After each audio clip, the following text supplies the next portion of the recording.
How to use same Telegram account on two devices.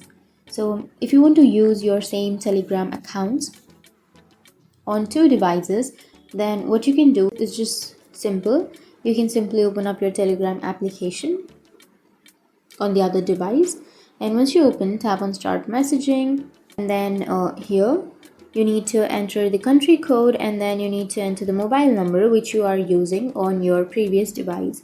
So it's just simple. You need to just enter the exact phone number that you are using on your previous device, and then you need to enter your number here and then continue and log into your account. And once you've tap on the arrow which is on the bottom side, it will take it to your account. So that's how you can use your same Telegram account on two devices. You need to make sure that you have entered the correct phone number, and if you have any questions, feel free to comment below. Thanks for watching.